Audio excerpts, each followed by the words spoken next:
All right. Good evening, everyone, and welcome to the Sacred Spaces, Sacred Wisdom Zoom on Monday nights. And I do them live at 5:30 p.m. Mountain Standard Time, and I also put them on YouTube channel, which is Science and Spirit of Horses, so you can view them afterwards. And I will always put a link on my Facebook group so that you guys know where to find that. So anyway, welcome everyone. It's so good to see, well, at least for a minute, I saw a lot of your faces and I just love coming here. You know, it's so funny. I say this every time. I'm so tired before I get here. And then as soon as I hit record, it's like special energy comes in and here I am and it's like, oh boy, I get to talk about a topic. And as usual, I just pick a topic out of the air from somewhere and start talking. And this week, what I'm going to do is I have some things that are recurring themes during the week of either things people have asked me about or things that I see when I'm out with working with horses. So I will incorporate a lot of that into what these Zooms are from now on. It's kind of like I talked about, like rounds at the hospital where you would go see patients and then you report back and discuss what you saw and what you did and how things progress. So I would like to have that ability for people on here because I think sometimes on the Facebook group, it's a little bit difficult sometimes to write something and write the answer in a way that is understandable and that gets really to the point of what we're talking about. So sometimes I feel like I'm a little better maybe with talking and I can expand on some things. And so that's what these Monday night Zooms are for, is to kind of clarify things that came up. So anyway, what I want to start out tonight with is probably the overriding theme that I see and have seen for quite a bit of time now, and that is anxiety in horses. And I'm not just talking a little bit of anxiety, I'm talking about these horses cannot even hardly function. They've got so much anxiety going on.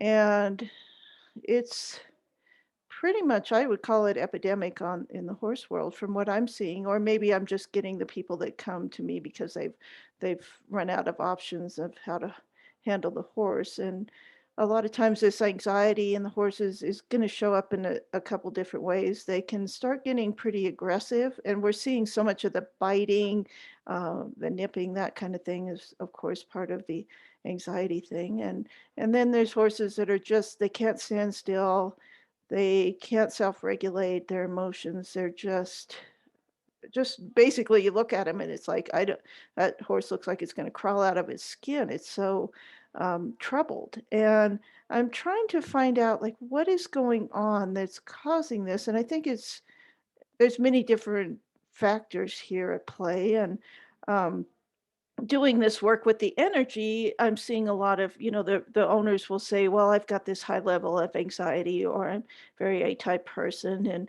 And so, that's something we can deal with fairly easily because the person can identify some of that anxiety. And maybe if they can't regulate it all the time, they can start doing some things and I can work with them um, through consults and help them find some different ways to reduce that level of anxiety in themselves. And then when they go in with their horse, it's a good chance to practice. Can I just stay in a better place for an hour that I'm with my horse, or whatever amount of time that is? So it kind of gives them this place to go, oh, I'm going to see immediately if I have anxiety because my horse is going to have certain reactions when I see myself getting there. And so it'll be kind of my biofeedback about what's going on. So that anxiety that's coming from the people, we can deal with that in some way. And I believe some of the other anxiety that I'm seeing in horses is from the way they've been trained, way they've been started, and they're just at a point where they have never had a chance to feel like they did anything right. There's been so many commands, so many expectations, and very little time for them to process, for them to know if they've done it right. and very little reward for doing it right a lot of times. Um, they start to get shut down, as you've seen a lot of these horses. And so now we've got a big problem because once the anxiety gets too high, that horse can no longer connect with us because that anxiety overrides everything. And it's heartbreaking for me to see a horse like that and just know that what turmoil it must be feeling if it can't let go of that. It doesn't have an outlet for it other than to, go after a person and bite it or do something like that and then get in trouble for its anxiety because it'll be corrected for that behavior. So then that just starts that cycle again where I'm really, the horse is like, I'm really, really anxious and I've got to do something and I got to run around or I've got to do something. And then, it bites or it strikes or it does something, moves a lot. And then it gets in trouble for that in a lot of ways that um, I hear from people of that they're trying to solve this anxiety in the horses to resort to some of the techniques like putting it in the round pen and running it around until it's really tired. Well, I've talked about this before, I think, and it's about there's a difference between anxiety and energy. If a horse has a lot of exuberant energy, that's one thing. But when a horse has a lot of anxiety, it looks like excess energy, and it looks like if you just move that horse's feet around, if you just moved it around, it would reduce the anxiety, when in effect, it actually makes that worse. Okay, so then you've got a horse that when it feels excited and anxious, it's going to move. And what I want a horse to do is when it feels excited, anxious, reaching or exceeding its threshold, that it can start to learn how to self-regulate. And that's part of this work with the trauma. And I've worked with a few people um, through different consults and either in person or on the phone. And we've been working through those things. There's some techniques you can use to help regulate that anxiety in the horse and help him learn a different way of being. So when I talked on my site, a lot of times I get comments and people say things like, well, if it were my horse, I would do this and, do this to get it to do something. Or, you know, here's somebody, they got the horse moving and moving its feet and disengaging and all that, and everything got better. And yes, that may be a temporary fix. However, you're gonna always have to do that. Every time you get the horse out, you're going to have to put it in the round pen, you're gonna have to run it, you're gonna have to disengage.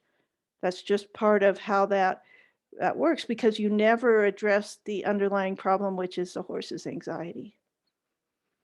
So, when I have a horse with this much, and I'm just gonna go into this a little bit, and if you guys want consults or something and I walk you through how to do this with your horse, I want the horse to start going, you know what, I'm anxious. And instead of going up and getting a hit of adrenaline by going past threshold and then, getting in that place where their body gets hard and they can't think and they just go into flight or fright mode. I want them to instead go, oh wow, I'm feeling anxious. What if I could get a hit of dopamine and endorphins instead? And if you can get them to do the switch where they start to realize, like, I can go instead of up and get adrenaline, which makes your heart beat faster, everything um, gets hard in the body, and it takes a long time for adrenaline to work its way out. That's why I don't want horses to go past threshold because then you have to wait just until the body flushes all that adrenaline out and processes it out before you could actually get anything done. And in that place, when they've got all that adrenaline, if you're moving the feet, if you're trying to teach them something, none of that is really going to stick because they're not in a state of mind to learn. In the fight or flight mode, they cannot learn. So what I'm trying to do is like, let's go first, and we need to get this horse into a place where he can feel relaxed. And in the relaxed state, then he can learn. Okay. And we're not going to try to teach things if he's not in the right state of mind, because then we're wasting our time. We're just going over and over the same thing again and again. And I think. so many people, it's like, "Oh, I've tried this and I do this thing every time." And I'm like, "Wow, aren't you tired of doing the same thing?" It's time that we look at how can we, based on the science, how can we help this horse to find a different way and a better way for him to feel? And what's really interesting is once they get the few of the dopamine hits, they realize that that feels pretty good. And then just like we talk about people who are drama people and they create all this chaos, well, they're actually like these horses. They feed off of that adrenaline. They want that feeling because that feels normal to them. To create, to be in a calm state can feel like just like this horse crawling out of their skin. I've had people tell me, like, if I'm sitting here and I'm quiet, I feel like I'm going to crawl out of my skin. I'm like, yeah, it's a different way, and your body's protesting because it wants to go back to where it knows, even though that's not healthy and it's not good for you. So, in the same sort of way, when I work with the horse to start to teach them, there's a place called the Dopamine Cocktail. I talk about brain cocktails, like we've got the adrenaline cocktail, and then we've got that dopamine endorphin cocktail, and both are very tasty. Both are kind of addictive. And if want a more relaxed horse, a more willing partner, I'm going to want him to be more addicted to that dopamine um, one rather than the adrenaline one. So you, yeah, I always love the ones where the person gives you like, and then I tell you all about this, and then I don't tell you how to do it. I'm going to give you the basics of how to do it. And this is a process. It's good to walk through with somebody at least a few times so that you get the idea of how it works, and it's really not that difficult. So basically, what I'm going to do is I've got a horse that's come in and he's super anxious. Well, I'm gonna have to first be in a place where I can support that horse and show him a different way. And I, as a leader, this is where I am a leader. I'm a leader in my physiology. I'm a leader in my emotions, and I'm a leader in my breathing and in my all that internal stuff. And what that means is I've got to be very stable. I've got to choose something that's going to be relaxing. I've got to choose a state of mind that's quiet and uh, doesn't get emotional, like all my emotions are under control. And when I feel like I'm ready in my body and I can stay there no matter what the horse does, that I don't go with him in his anxiety, it's going to start to work. So, this is the most important component or part of this. Restructuring the nervous system and getting the horse to go to the dopamine response rather than the adrenaline one is that we have to be the leader. And we've got to be able to do it for ourselves first. And that's why I think it's so great that the horses are this biofeedback because if you're anxious, the horse is going to immediately tell you that if you got a really sensitive horse. So you're always like being called out on it.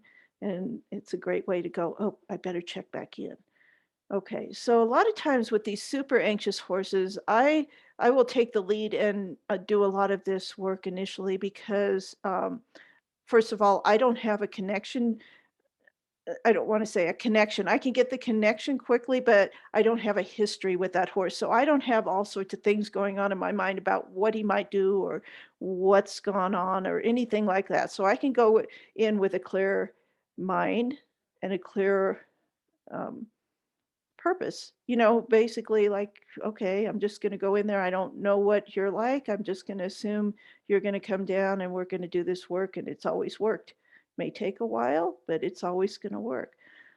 So here's what I start with. Okay, so I've got the horse in. Here he is, and he's in that super sympathetic place. His eyes are bugging out, right? And he's winning at somebody and his body is hard. It's like, oh great. Okay, so now we're already dealing with some adrenaline, but I'm just going to wait it out. And what I'm going to do is a lot of times just for the sake of the person there, I'll put my hand on the shoulder right in that little groove right before the shoulder and I'm just going to breathe.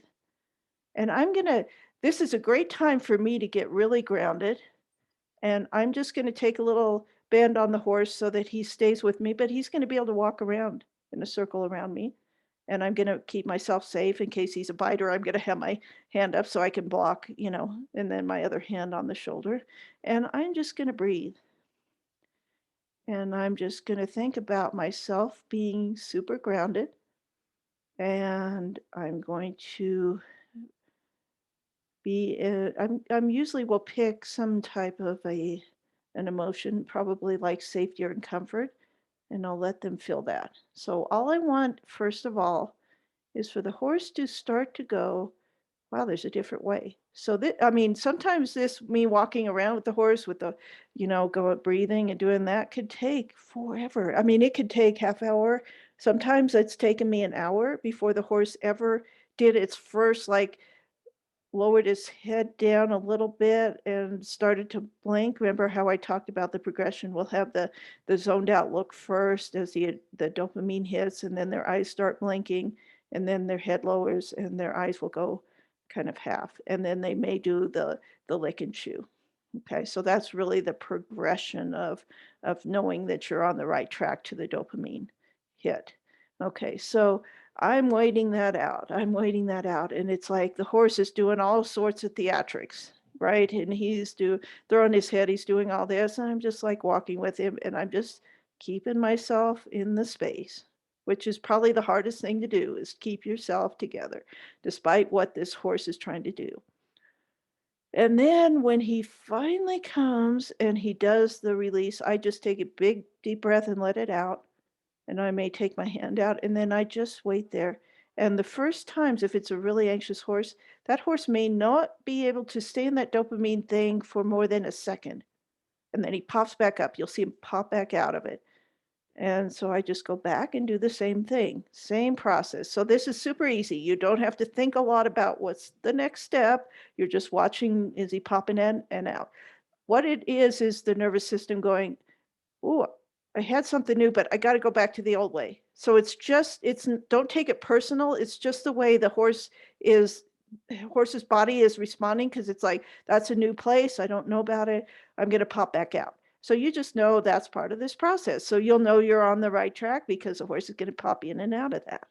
Okay? And then pretty soon you may get to a place where all of a sudden he takes a breath and he just lowers his head. All I wanted down is just a little below the withers, and then he just gets very still. And at that time is when I get really still too. I don't think anything, I don't do anything. I just stand with him and let him experience that space. Okay, and once again, it's like he'll pop out and you just keep going around and doing the same thing. And it seems mindless. It seems like, oh my gosh, this will never work. But no, I've done this so many times that I can go in there super confident. Okay, this is going to work. It may take a while, but I know it's going to work. So I don't have any doubts that come into me during it. And I know that, with you guys and stuff not having done it before, you may get, oh, Dr. Susie's a nut. I don't think this is going to work, and you have to kind of tune that one way down because it will work. It's just going to take some time, depending on how stressed out that horse is. Okay, so what you're doing is you're just going around, okay, I've got to help you show you a way, just a way to be quiet. And hopefully you get like sometimes I'll get to the point where at the last part of that session, it was like that horse will just stay in that space. And that's what I want. I want their body to feel like it can stay in that space for longer and longer periods of time. Okay. And what we're doing, this is such a slow process, and don't think like you're going to do it once and this is all fixed.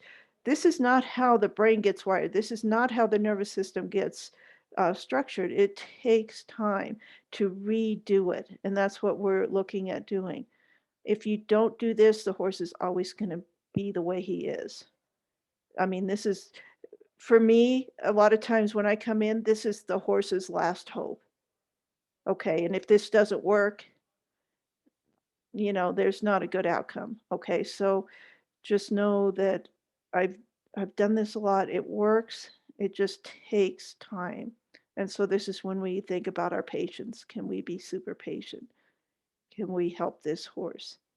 And believe it or not, like once they start finding that space where instead of going up, when they get triggered by something, they go down. That's what I want. Instead of up to adrenaline, they see the trigger and they go down and find relaxation because you're there, you're providing the safety for that horse. You're providing the security.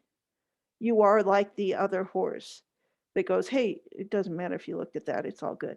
What you'll notice as you're starting to get success with this is that the the startle response starts to change. It, like one horse I did a few weeks ago, it was like, man, she was like up immediately. I mean, it was immediate. She'd come up or any little thing. And then it was really slow coming back down. And as you keep working on this, you'll find that both of those start getting slower. Like the startle response gets slower. It's like begins to be in slow motion. The horse will look and it may just turn its head this time. And then it comes right back and it goes right back down. So that's really where you're progressing to with this is that you can start to have the horse go, hey, I got startled and I'm back with you. Okay, back with you. So, again, this is something if you guys want more help, if you have a horse that has something like this going on and you want to work with me on that, that's great.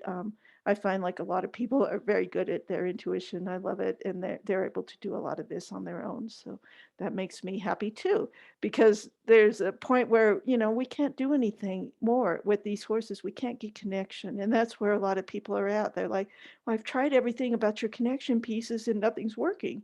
Well, that's because there's a level of anxiety there that's blocking the information or blocking the connection.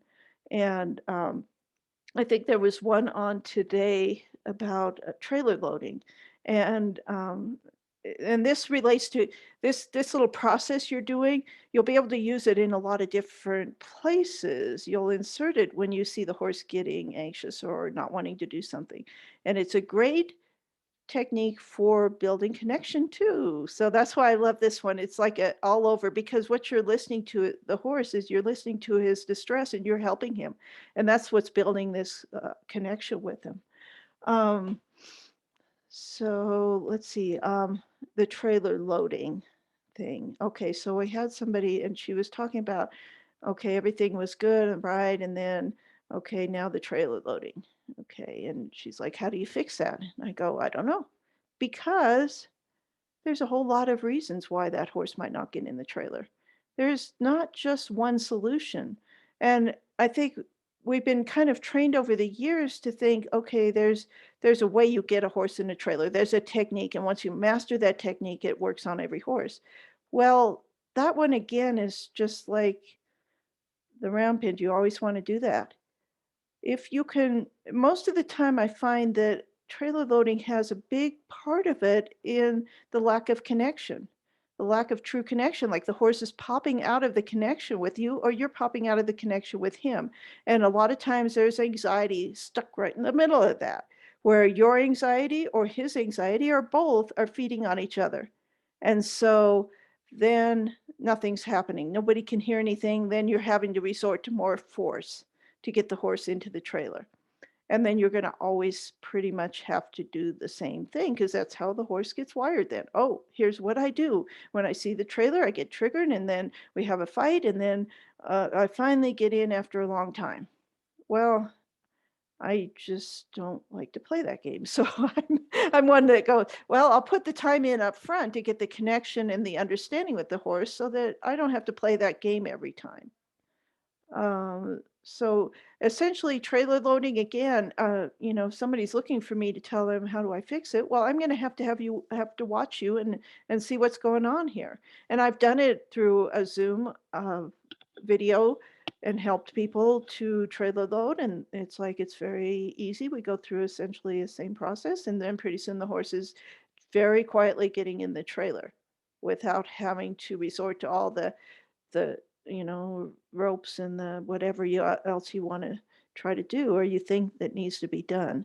The horse just willingly does it. So, gee, I talked almost 25 minutes on just that, and I have some other topics, but what I'm going to do is just lightly touch on some of these other things, and they really pretty much relate to what I was talking about tonight as far as um, the adrenaline and like watching the horse and knowing when it goes or near, let me say, nears threshold. We don't want him to go into that other place. So what we're having to do is be very observant as the human part of this and to watch and then know when to step in and say, hey, let's go back down instead. Okay. So let me see. Oh, there was another thing that came up this week about releases. There was another post that had a lot of comments about releases. And I talked a little bit about this in a previous Zoom meeting about different types of releases. And this person was talking about, well, if the horse yawns, then that means it's a pain response. And then if it licks and chews, then that's a dopamine type of response. And I would say, yes, that is. Let's say you're doing body work. Yeah, you would probably watch those things. When I'm doing what I do, which is not body work, I'm precursor to you doing body work. I'm not a body worker. I work on the energy level of the energetic, let me put it that way so we're not confused, the energetic level of the horse, where I'm going to be trying to find out what emotional charge there is on a certain thing. And what happens is the horses trap emotions just like people do. They'll stuff them down, they'll keep them in there. And what I do is I go through the body, and the body tells me where that emotion is trapped. And then I can proceed then through that trauma release to see if the horse will let go of it and release that. And here's where it's different than what she was talking about. The release the horse has can be quite varied. And it could depend on what I'm talking about at the moment, what I'm thinking about at the moment, whether there's a yawn, whether there's a lick and chew, whether there's some other type of release. So I I don't I don't want to disc. I believe, Dr. Stephen Peters talks about all these things and the way the brain works, and that's very valid work and what he's talking about. But I'm taking this into an energetic place, and so we're going to see things a little bit different than you would in just strictly that scientific approach to body work and how the brain works, and in that realm. Because this is where it gets where I think people think you're a little nutty, Susie, because you get into these kind of out there places, and it's like, yeah, but I have done observations for 40 years. I've done this for a long time. And so there's certain things that I see happen that are directly related to something else. So the release that you see has to be evaluated within the context of which it happens. What are you doing at the moment? What's that release? And then you have to use your intuition a little bit to go, I wonder what that is. And you'll feel what that release was about. And when I'm doing that work, I feel like part of the connection that I have with the horse, I don't connect a lot of times, and we've talked about this with a lot of people on this afterwards. Like, I'm not an animal communicator where I get um, words or something like that. I'm communicating with the horse at an emotional level and at a physical level. So I'm feeling their physical and I'm feeling their emotional stuff. And that's my conversation with them is in that realm. And so therefore, when they have a certain release, I've felt it in my body. And so I have something that comes up that gives me information about that. And this is something I noticed that when I have been doing some of these trauma release classes or bringing it up at a clinic and people are there watching, that they can start to do that too. And I'll ask them, what did you feel? And they'll be right at the same thing that I got at the same time. And so it's like, okay, so you're connected also and you're getting the same information. Okay, because we could write it down and then show each other what we just came up with, and they're exactly the same thing. Okay. So just know that, sometimes science is really good. Of course, I come from the hard sciences and did all that kind of work. And then, the more I do with the horses, I get into this place where, there's so many things that science is unable to explain. And so therefore, that's when I marry that with my intuition. And pretty much now I feel like I've gotten to a point where both science and intuition work together. Like I can't separate the two, and I've talked about this a little bit before. And so just knowing, like, as we progress through this, the one thing I wanted to say too about what people say on the side, and sometimes they get discouraged. It's like, please know that this takes a long time. This takes time to develop. It took me a lifetime to develop to where I'm at now, and I have a long way to go. I have not even touched the surface, I don't think, of what's possible. And every single time I do something, I feel like I'm learning more and more, and I'm getting more information. And I'm actually, gathering information from clients that I work with. Did you see this response after we did that? Great. I saw a similar thing. So maybe that, I'm putting that in my database here in my mind of like, interesting observation. Let me see if I see that again somewhere. So please know, just play with this stuff. Play with it and have fun with it and just, observe and don't put any rules on it and just see what happens.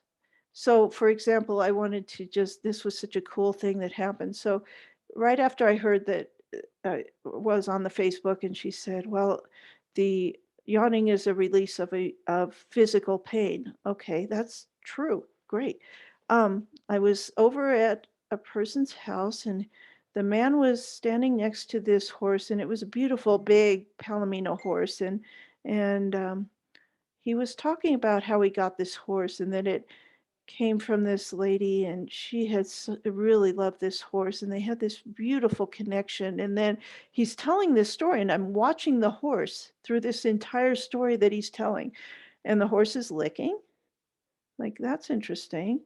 Okay. And then when he says, and then the lady died, the horse did a huge yawn and rolled back his eyes.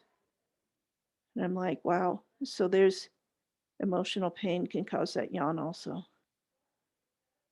So it was like I said, I'm observing the horse's releases in the context of which they're occurring and making an evaluation. It may be right, it may not, but I'm seeing something happen. Okay. So we're all in this new frontier, so to speak, of the energy work combined with all the other wonderful science that's coming out about horses. And here we are.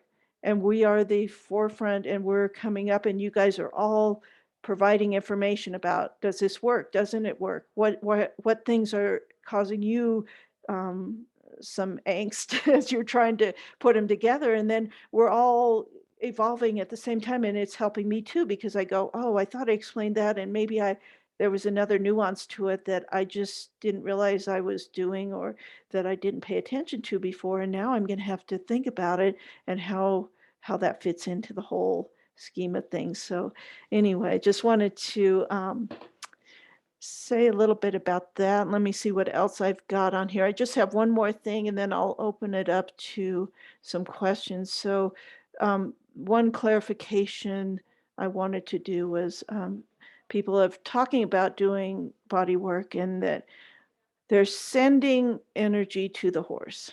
Okay. So I want to kind of clarify how I do that different. I don't ever send, quote unquote, send my energy to a horse. Okay. I don't do that. Okay. What I do instead is all of this is happening inside of me. And so if I want to create a space, I'm creating a space around me, that energetic space, that energy field that I talk about. That's what I'm creating around me. And if I say I think, oh, that horse might need some safety and comfort, I'm going to put it in my body. I'm going to keep it right here. I'm going to think about it. I'm going to feel it in my body until it feels really strong. I'm going to feel what the physical sensations of that would be like, what my breathing is like when I feel safety and comfort. Every single sensation I can think about, I'm just going to keep it right here in me. And I'm going to be creating that energy field by default. It's going to start creating out around me that same energy. And that's what attracts the horse or brings it in. I don't have to send it anywhere. I might just expand that in my mind, that energy field around me, but I don't go, "Hey horse, come here." No, if I've created this space that he wants to be in, he's going to come on his own. He's going to say, "Hey, can I come over and be with you?" So I think that's the difference. Like, I think sometimes people are getting tripped up in some of this work where they're going, well, I've done all the right things and I'm in the right space and I've sent the horse this energy and it didn't come, or I sent him it, told him to come and he didn't. Well, that may be one reason why. Don't worry about what the horse is doing. This is the hardest part of this work. It's like, don't think about the horse, just think about yourself. Keep it in yourself. And then it will come, the horse will come to you. So just play with that one if you've been having some trouble with the other way. Because sometimes even on that like request, will you come over to me? There's a little twinge of desperation or need or desire that the horse goes, I don't think so. I see what's underneath that. Okay. And so why I keep it to myself is that then I don't have any expectations on that horse. You can come or you can, you know, and it doesn't affect me. I don't get anxious about it. And usually what I'll do is like the minute I'm there, it's like the horse is right at me. And what you'll find is as you start practicing this, I call it kind of your emotional fluency, where you can go between different emotions at any time. You can start creating them in your body, that you become this magnet. It's like I start to walk out and it's like, oh, I just need to be this with this horse. And they're just right there already. Um, so it becomes how you are and how you walk in the world. And that's what I think is really wonderful about this work. It's kind of a byproduct of everything we're trying to do to help the horses, is that we create a more stable us.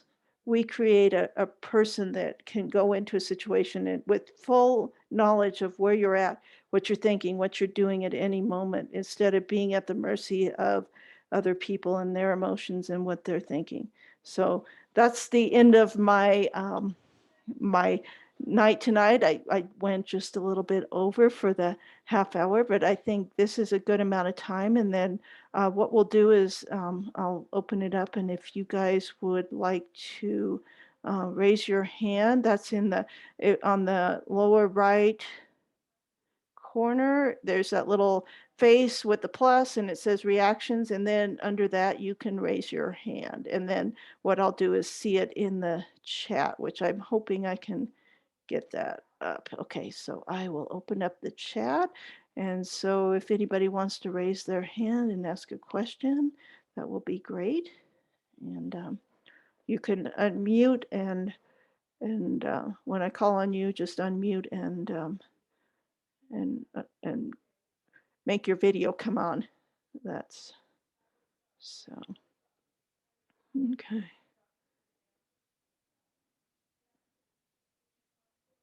Okay. All right. So let's see. I don't know who did first. I'm up here at the top. Okay. I think it's Kim. I think it goes up to the thing. So first of all, I'll ask Kim. Is it Alibi? Alibi? And you can. Alabi. Alibi. All right, There Kim. you go. Hi. Hi. I just want to say thank you so much for this evening because you clarified so much for me about this not sending energy, just being a certain way. And I thought I was missing the boat because I thought I was trying to send and I wasn't. I wasn't sending. I was just trying to hold that space. And really interestingly, I go to this dog rescue and I saw this one guy who I work with who just carries that space and none of the dogs bark at him as he walks by. And I thought that's who I want to be like. And through your work, I changed my energy and only one dog barked at me last week. So Wow. yeah, and it's really, so it is fascinating because he walks in the world that way, and it's not big. And I've been doing that with my horse. I'm not begging her. I don't mind. And no, she's more often coming. So, and yes, the fluency of the emotions is what's hard for me because I didn't realize how many I had blocked. So thank you so much. And I'm going to be kinder and take more time with myself. Oh, good. And I love that, thinking about the fluency of the emotions. It's like when we're speaking horse, that's such a great language to speak because they understand that. And if you're having trouble, just for anybody here, that one of the ways I walk the people through some of that with, they go, oh, I don't know if I can create that emotion. And it's like, well, don't worry about the name of it as much as you want to think about the feeling of it. And just remember a time, like if I said, can you create joy? And a lot of people, well, it's been a really long time. I don't know if I could. And it's like, well, let's walk back. I'm pretty sure as a kid you had a time of joy. And so I'll do a little hypnosis session and we'll go back to that spot and really recreate that. And with all the feelings, the emotions, in, bodily feelings and emotional feelings, and what was going on like at that time. And so that what they can do then is, if we can get a very clear visual and experiential thing into that emotion, then all they have to do the next time to recreate that with the horse is to think back on that time again, and then their body will go back and start recreating those things. So that's one technique I use a lot to help people. If you're trying to get your fluency better, is like you can just think back on a time when you had that, or just, if you don't know it, then pretend. Pretend what it, you may look at somebody else and go, that was, I wonder, that might be what that feels like, and so you practice with that. But what a great observation and question, and I do love it. It's true with the dog thing. Um, it's not like I go in there going, "Dog, don't bark at me," but it's like it becomes a way you walk in a space of, I don't even know how to explain it, like confidence, but softness. It's like this Hmm. soft way, like you know who you are, and you know what you have clarity in your emotions, and you have clarity so that all the dogs see is like, wow, there's somebody that's, huh, just clear. Wow, cool. I don't need to bark at them because there's no anxiety in them. There's no something that triggers me to have to announce to the world that something's up with that person, right? Yeah. So I think it's so cool. Well, thank you very much. Thank you. That was great. Okay. Allison P., you can unmute if you would like. And Mute. Am I unmuted? I hear you. Hello? Oh, okay. Hi, Susan. Thank you so Hello. much for today. That was great. I have a Yes. question. Can you hear me? Yep, I can. Okay. Today was okay. I have a question, but I just want to tell you something. After our session, the hoof trimmer was there, and with Jazzy, it was interesting because I had to leave and go help the other hoof trimmer, and my hoof trimmer knows what I've been really working on with Jazzy, and we don't halter her or anything because of some of her experiences with the EPM and not being stable. And Misty said, she went to do the hind foot and she just walked away. So Misty just stood there and said, okay, I'll give you your space. You just let me know. And Jazzy walked up and then gave her that foot that it just came right up. Wow. And then after she was done, she didn't even see this. I saw it. She was trimming Hershey, and Jazzy went and laid down. So I think, I like we talked today. It's taking a long time. Like she seems to be stuck, but I'm hoping, and I could be incorrect, that I think she's because I'm giving her so much time. Maybe she's learning how to do this for Hmm. herself. I don't know. Maybe I'm hoping that. But my question is, when you talked about the dopamine hit and the process, um, can a horse, like what I talked to you about today with the horses, and we're in it for a really long time. Can a horse get hooked on that and want just that? Um, I haven't really seen them get just hooked on that. Just in my experience, I think they tend more to get hooked on the adrenaline. Um, so to answer your question, I don't know, but I haven't really seen it happen that often. Um, Okay. so yeah, what I don't like to see is the horses. I think I may have talked to you a little bit about this way. I never pull a horse's head down, because pulling the head down below the withers will get a little bit of dopamine release. It's a way that a lot of people do, is physical technique to make it happen.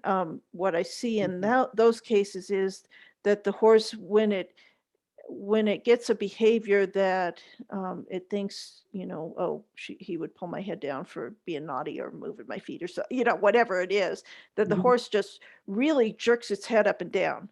Like it'll stay down there for a bit and then jerks back up. So um, it's like it's getting that response, but it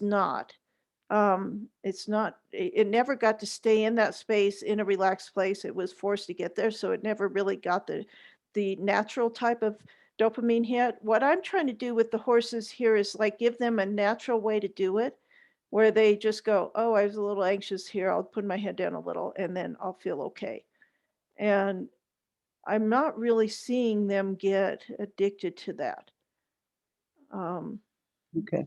So that's a real good question, Allison, and that's one of those things I think that we'll see over time too. And I'm pretty confident that that's not going to happen from horses that I've had in my life. I've had a couple hot ones that were wired a little bit hot.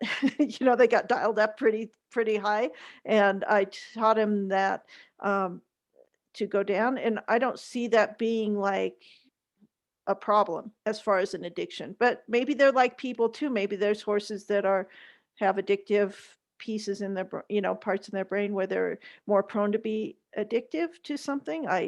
We'll see. And there may be some people, maybe Dr. Stephen Peters might know some of this. I don't have the answer to that one per se.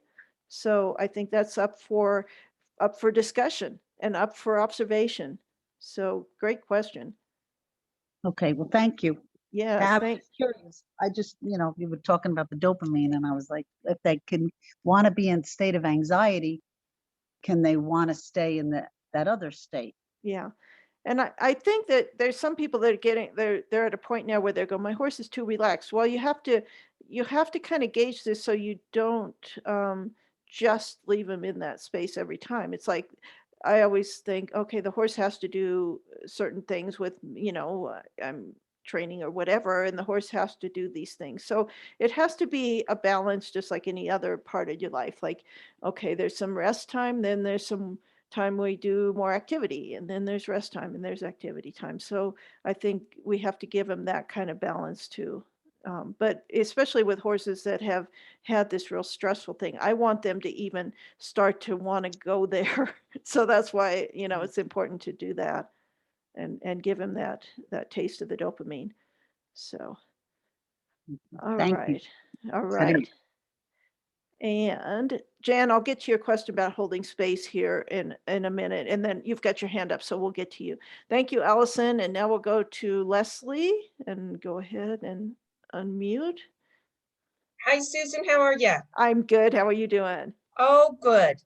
I did have a question. I thought tonight was really, really great. By the way, this has really been, I think, one of the best ones that's resonated with me as far as your Zooms.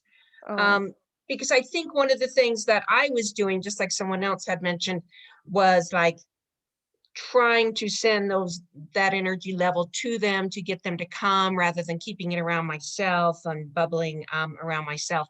But when they're in that state, when they're anxious and you're sending the dopamine and you're getting them to drop their head and to really relax and to go into that state, when they are in that state, are there certain things then you should be thinking, the thought process, just blank, your mind blank?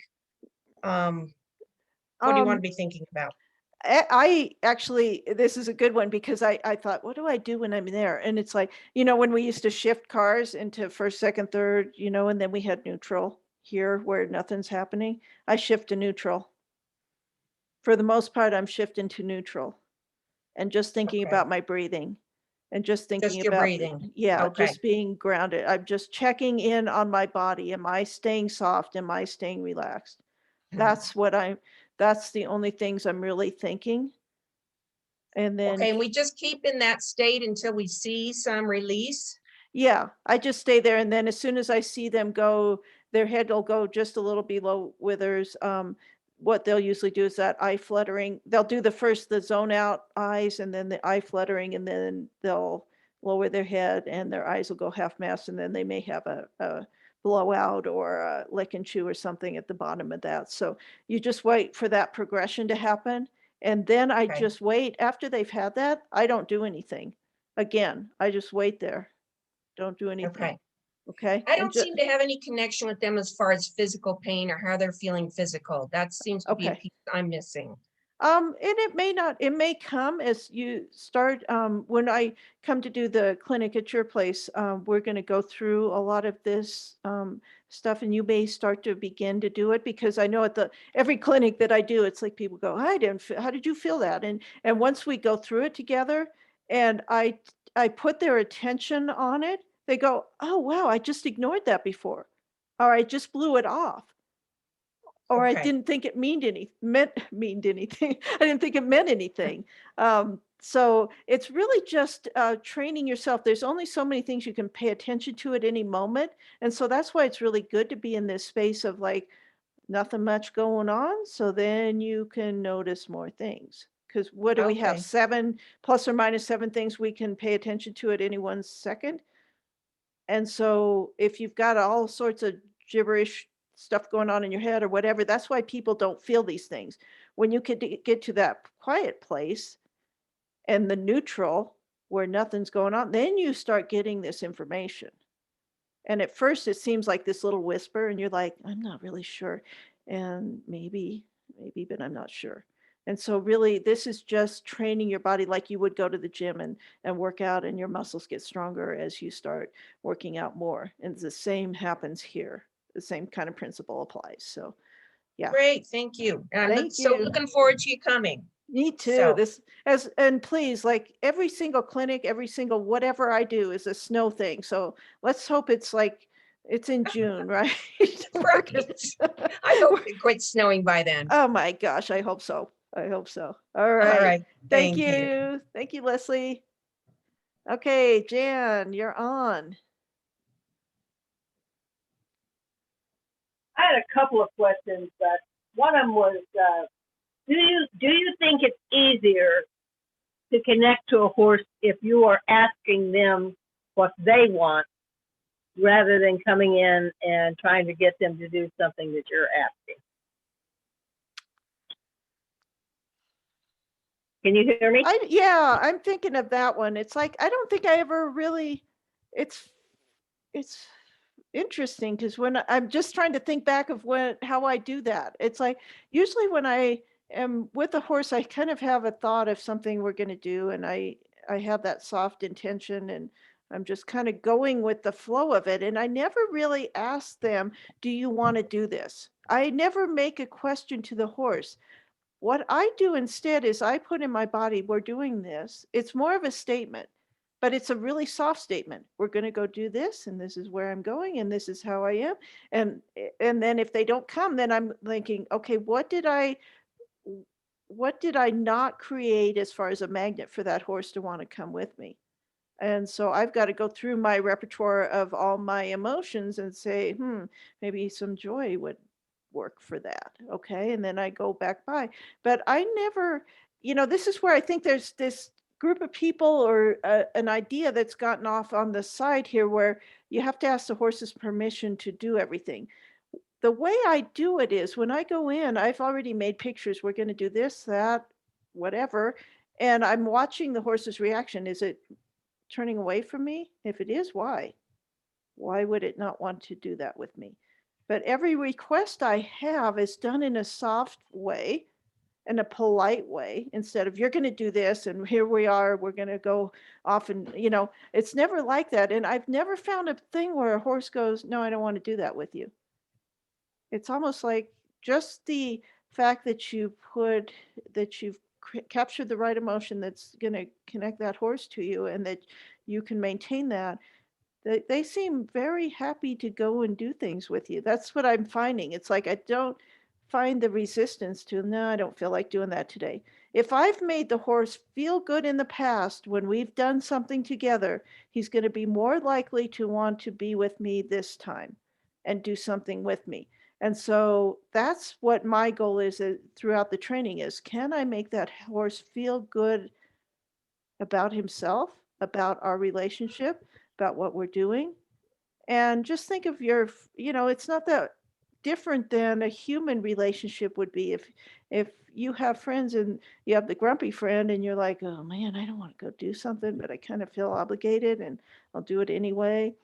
Or do you want to do it with the person that's like, hey, we're going to go do this fun thing, but we got to go work a little bit before that. And you're like, sure, okay, I'll go with you. And there's never that feeling of like something, like the resistance, because just being in their space is kind of its own reward, right? I don't know if you guys have had people that are like that, where it's like, I just want to hang around you because it's just, I feel good when I'm around you.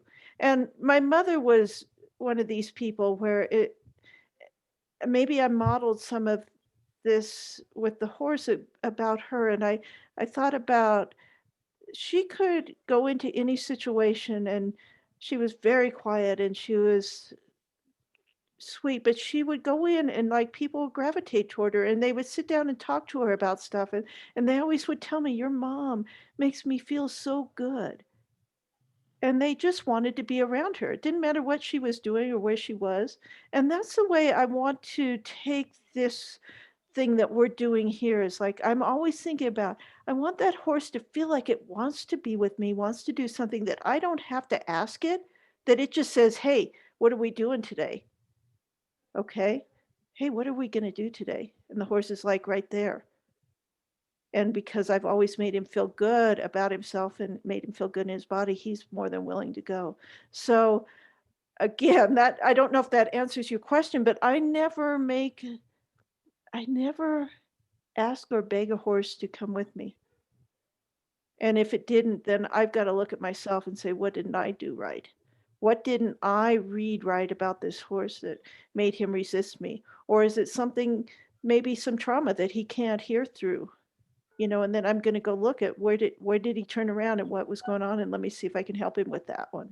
So hopefully that kind of answered that question. I don't know. This is all, like I said, it's new territory, and I'm trying to explain it the best I can as I'm, for how many years I've had to hide what I did and not tell anybody because they thought I was weird, and I didn't want to be the weirdo. And it's really hard to be in that space of like, oh, it's best not to tell anybody anything, because then they're just going to roll their eyes and think I'm strange and all that. And so it's best just to pretend like I don't know what I'm doing.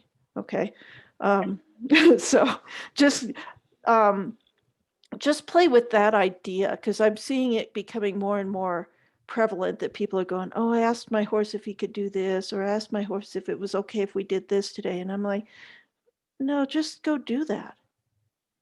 Just go Okay. do it, but do it in a nice way so that the horse goes, hey, next time he sees you, he's like, hey, I liked you. I want to be with you. Okay. So, Good. Thank you. And then my other question is, what exactly is holding space? okay, that's a good one, because I saw this on the corner, and I'm glad you said that, because I think people are a little bit confused, because you hear it a lot in kind of the spiritual world. Well, I'm holding space. What does that mean? Nobody defined that per se. So what I think of it in terms of what I'm doing in this context of the work that I do, holding space means that I'm holding my emotional place, my mental place, and I'm aware of it and I'm keeping it.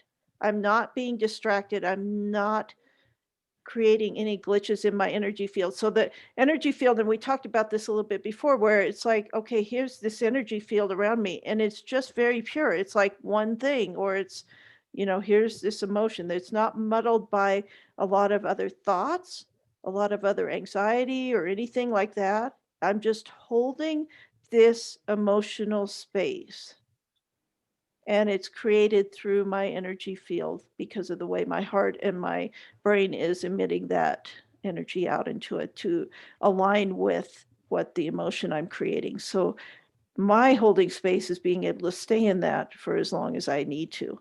And that's something that takes some time to develop, that ability to go, I can stay in this emotion for a while, and then you'll see you like, oops, I'm just over here and I'm thinking about something else. And then you go, oops, okay, back here. As you start to practice this, you'll become more adept at being able to just go, wow, I'm in that space. I shifted into neutral, like I talked to Leslie, and I'm just trying to, this is the, when you can find the presence place, that's what it is.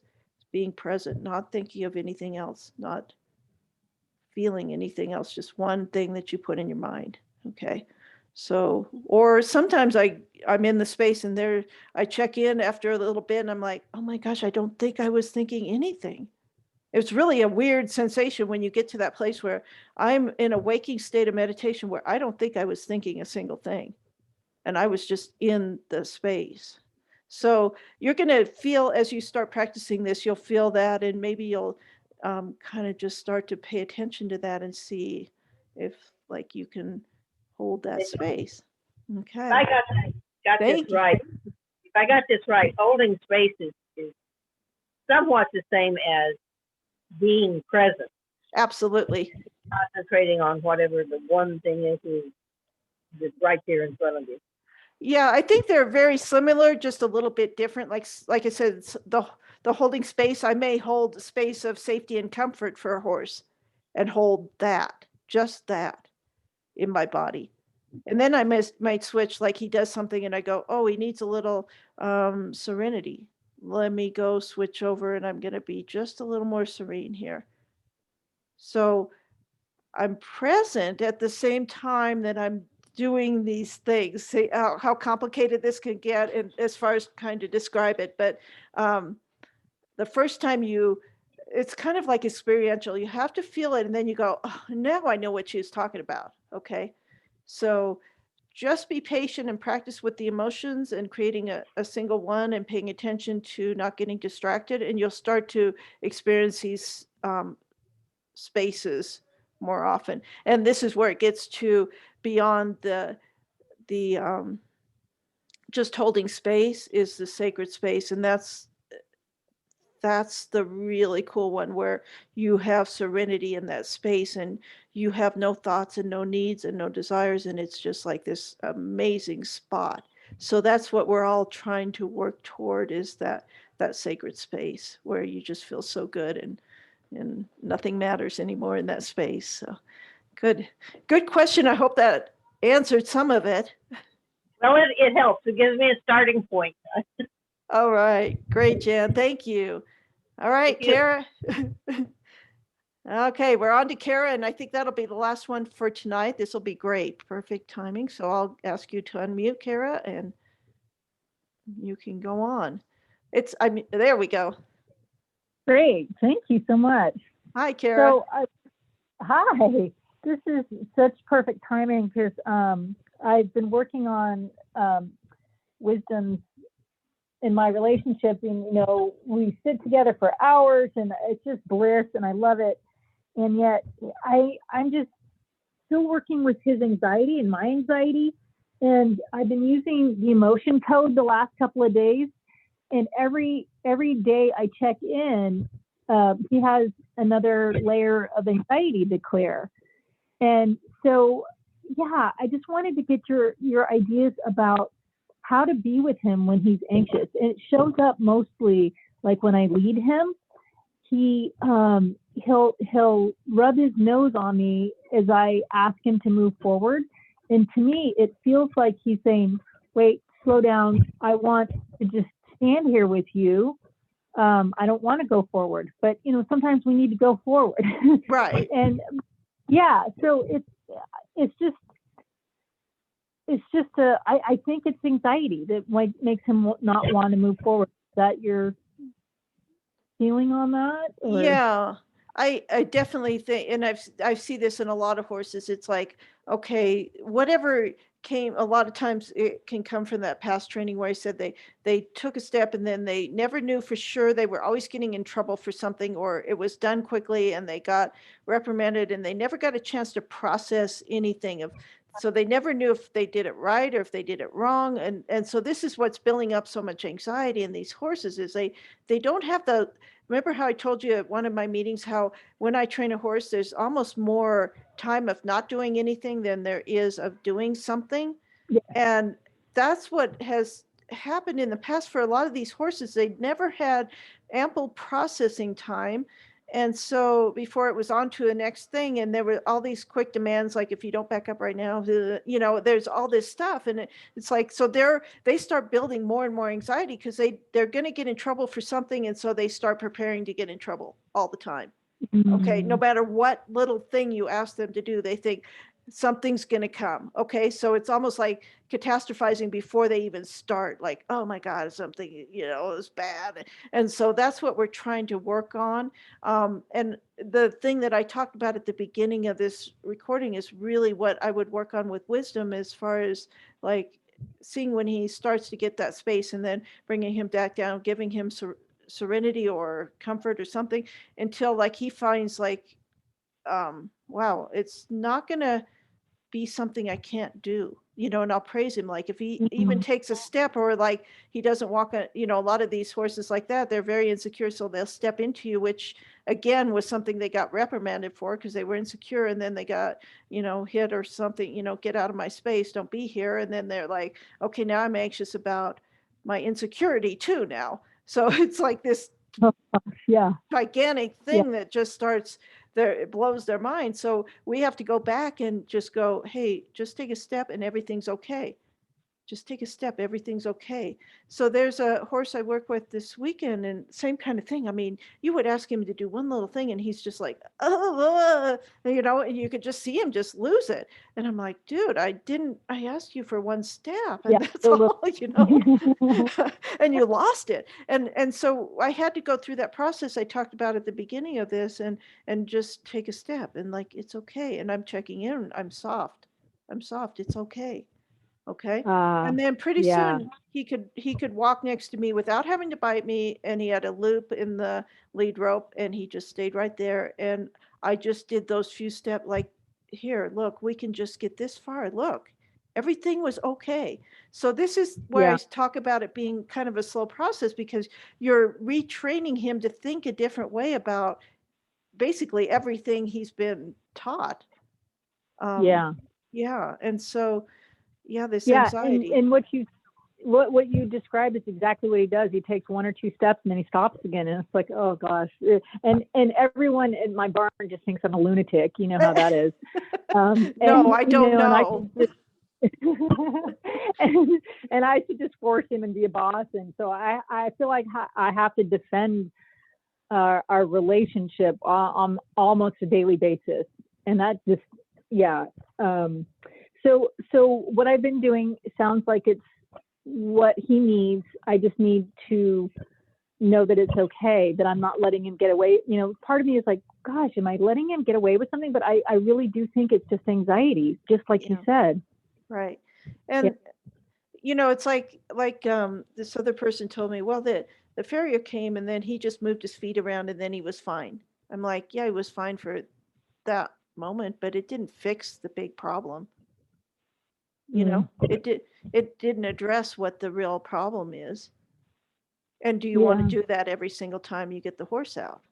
I don't. I'm lazy. I want to go out and do something with my horse. I don't want to mess around for, an hour every time before I get on. Right. No. I'll be out in California in July, so. Oh, what part? Well, I'm at the bottom of the state. You're at the bottom? I'll probably be a lot of places, so I haven't made a plan yet, but I may just have to take sort of a kind of vacation, which I don't know what that is, but I'm thinking San Diego's a perfect place for that. Fun.